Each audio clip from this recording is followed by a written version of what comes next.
Hey everybody, it's me, Angel Benton, and it is time for another edition of Angel Sudsy Recap, where we delve into the world of daytime television and we do a few reality shows on the side. God, I have a belch coming. That was a little mini one. There we go, that was a nice one. Okay, oh my God, so today I was at work. I don't really belch at work, believe it or not. I know that's probably hard to believe because all I do on these damn videos is belch. 503 episodes and I've just been belching all of them. But I really don't belch that much at work, except today. Well, okay, so let me give you a little backstory. So we changed buildings. We now are across the street from the building we were in before. And, I mean, it went from, because it was a super crowded building, and so there was always kind of noise going around.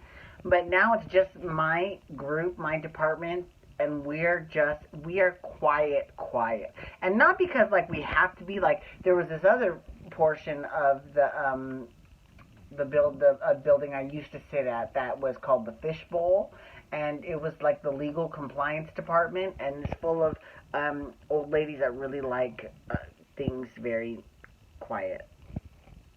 I don't want to say old ladies. They're not old ladies. They're older ladies that like things very quiet.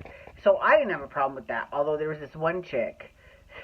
Remember how I always talk about my friend Cameo? So there was this one chick, her name was Karen, and Karen was, Cameo basically does Karen's job now, but at the time, Cameo did my job with me, and Karen, oh my God, Karen would be sitting right behind Cameo, and instead of saying, hey, Cameo, she'd be like, hey, Cameo! And Cameo's like, I'm right here, you don't need to yell, but, yeah, she didn't last that long. So anyways, pin drop. I mean, it was, super quiet, and all of a sudden, I didn't even feel it coming ahead of time. I just let it rip, like, and I was like, excuse me. And everyone was like, what? Yeah. Sorry. Couldn't help it. You can't hold it in. Sorry, just saying. Would you rather I farted instead? I don't think so. Right? Okay, so anyways, I just felt like sharing that story because it was very funny. Okay, so this is Angel Sudsy Recap, where we delve into the world of daytime television and we do a few reality shows on the side. And one of the daytime TV shows that I feel like there's another belch coming.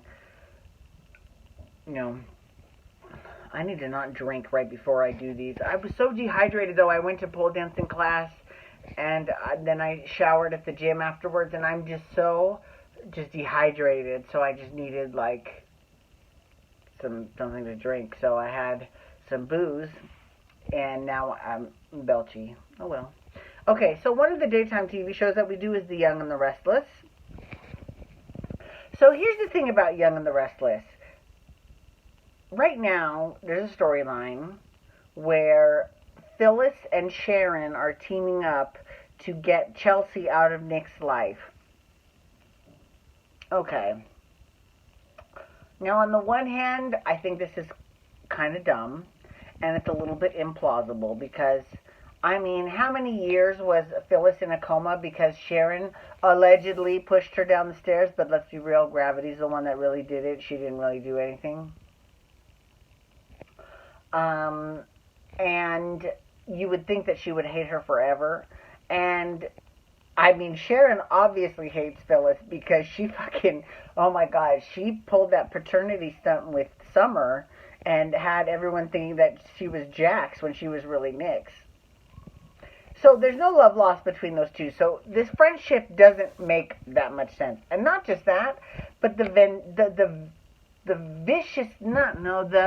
vigor with which Phyllis is going after Chelsea, that doesn't make that much sense either. Now, if it had been Sharon or even Christine, let's be real here. She ran over Christine and Paul with her car, okay? That is some savage ghetto bullshit, okay? And that's fine. That's Phyllis, right? But now Phyllis is like this, crusader for good. That doesn't make that much sense to me. I'm sorry. I think it's a little bit out of character for Phyllis. And I feel bad for Gina Tognoni because they have not really written Phyllis the same way that they used to write for her when Michelle Stafford played her. And that's unfortunate because she could do it just as good, I think. She's a great actress. Anyways. But, okay, so here's the silver lining to all of that. The silver lining is that it does give them a good opportunity to play off of each other. And they actually are very good scene partners, believe it or not. They are really good actresses together. And it's given really good material to Mariah. God bless Mariah. I fucking love Cameron Grimes so hardcore. And because it gave her hilarious material because she was like, you guys are not friends. You hate each other. This is weird. Like, she said what the audience is all thinking, right? So we love her for that. But then there was a scene where, Sharon was on the phone and then Chelsea, but she doesn't know it was Chelsea. Chelsea clubs her across the back of the head with a coffee mug, and she passes out or whatever, and then she leaves her. But, so Mariah goes to the hospital because who finds her and takes her to the hospital? I think it's Nikki. It might even be Nikki and Phyllis. No, who is it? It was Nikki. Nick and Nikki? I don't remember. I know that one of them was Nikki, because Nikki's the one that called 911, which actually, now you might think, well, that doesn't make that much sense either, because Nikki hates Sharon. Yes and no. Yes, Nikki can't really stand Sharon that much, but push comes to shove. No matter who she's married to, Sharon will always be a Newman and always be the mother of both Faith and Noah, and to a certain extent Mariah too. So, Nikki is going to step up and help Sharon. So that does kind of make sense. So they take her to the hospital. Mariah shows up to the hospital, and Mariah is just hysterical, and she's crying, and I've lost it at this point. Just tears just rolling down my face. I was like, oh my God, she's so good. She was really, and then Nikki, Melody Thomas Scott, she was so good too with Mariah, and she gave her a hug, and I mean, oh my God, I'm getting weepy thinking about it. It was so good. Their scenes were so excellent. So Victor finds out about Chelsea. Well, first of all, Chelsea gets this last minute. So basically, what happens is Nick is, where is Nick? Nick is at Crimson Lights.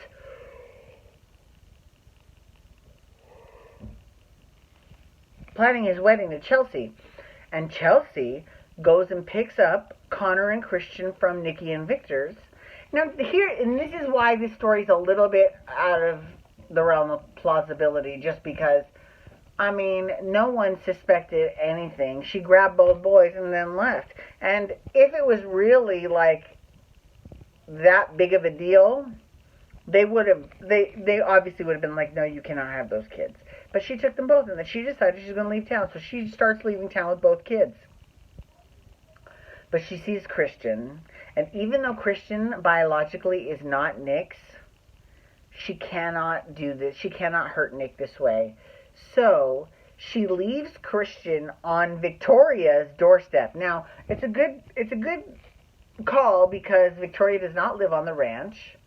So she doesn't have to go onto the ranch to leave the child there, and she knows Victoria's home, so she just leaves him there, and then she takes Connor and leaves. Now, Victoria finds Christian. She's like, what? Come inside, sweetheart. And she was really good, too. I got to give Victoria credit, too. I mean, even though the story is kind of stupid, it is bringing out great performances out of everyone involved. And I can't wait for next week, because next week is the week that Nick finds out. Because Sharon was this close to telling Nick, and Phyllis is like, you cannot tell him. You cannot tell him. So she talked her out of it, but I don't think it's going to last that long, because Sharon remembers what it was like when he was Sully and he got taken away from her. And, it's not quite the same because Adam's not around anymore. And especially if Chelsea's gone, there's nowhere for him to go to. But he should know the truth just like she should know the truth, right? I think the whole thing is going to end up bringing Sharon and Nick together because, Sully belonged to Sharon. And Christian belonged to Nick, although he really didn't belong to either one of them. He was Sage and Adam's kid. But then now they can get together and they can raise Christian. He's gotten so much cuter. I swear. You know, when he started, because they had him with that mullet haircut, and it was like, but now they've cut his hair, and he's so adorable. He's really cute. But so we'll see where this. Obviously, this is Chelsea's exit story. Excuse me. Obviously, this is Chelsea's exit story, so that's kind of where they're going with this, and that's fine. I just want to say thank you so much for logging on today. I do appreciate it. Please feel free to follow me on Twitter, Instagram, and Snapchat at Angel Benton. You can hashtag YR to Talk Young and the Restless, or you can also hashtag GH to Talk General Hospital. I'm doing that next. And you can hit that subscribe button on my YouTube channel to get my YouTube videos sent to your email inbox every single day. And you can look around, actually tonight, I'm not going to lie, because normally I shoot these videos and I don't really watch them afterwards, you know, except maybe once in a while I might see one. But tonight I was like, I want to watch this story time video, because it's gotten a lot of hits.